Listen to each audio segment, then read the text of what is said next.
Paul Gosar was first elected to Congress back in 2010, riding the wave of the Tea Party, the movement that pretended to care about the national debt, but only while Obama was in office. He's black. And like many Tea Partiers who were elected that year, he didn't come from a career in politics. No, he was a dentist, which, as far as he's concerned, is all the experience a congressman needs.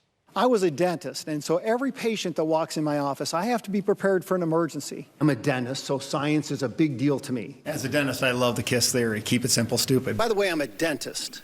Okay, so I read body language very, very well. Okay, half of those didn't even make sense.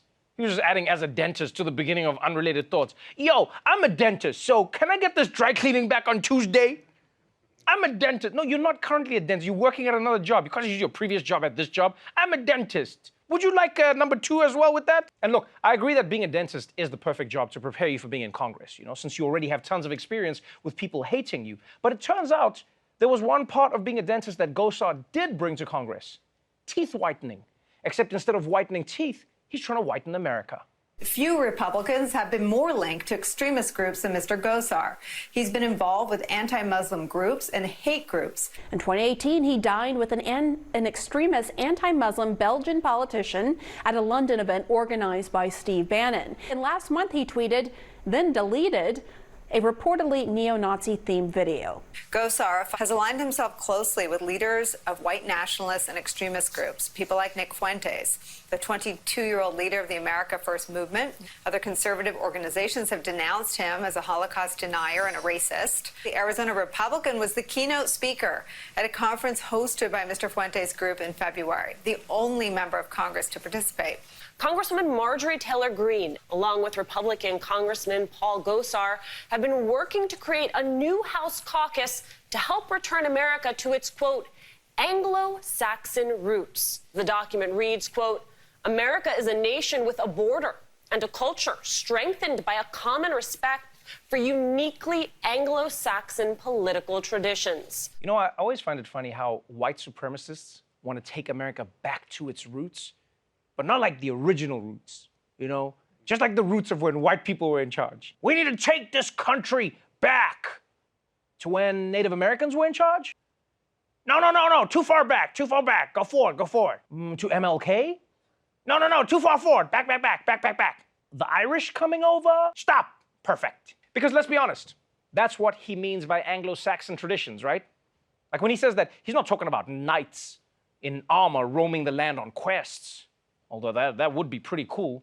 People of Arizona, I'm off to slay the mighty dragon as a dentist. Now, the only thing that Gosar loves more than whiteness is a really, really good conspiracy theory. In fact, he's claimed the Democrats stole a Senate race in 2018.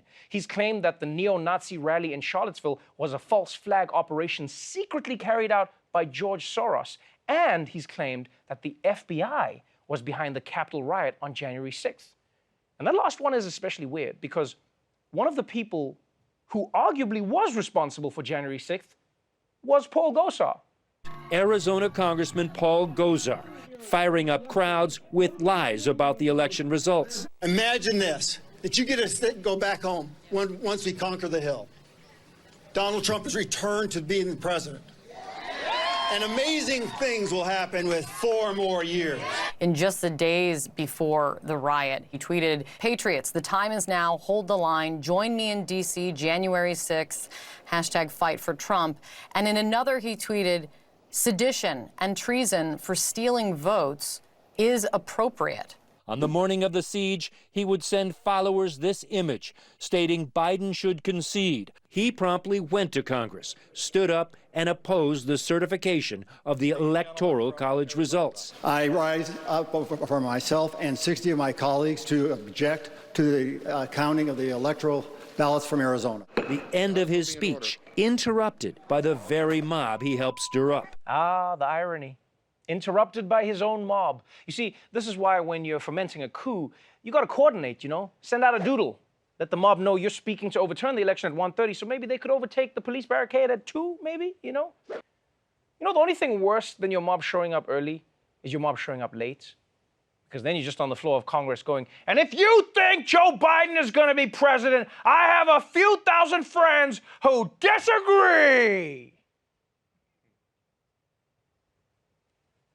Guys, where are you?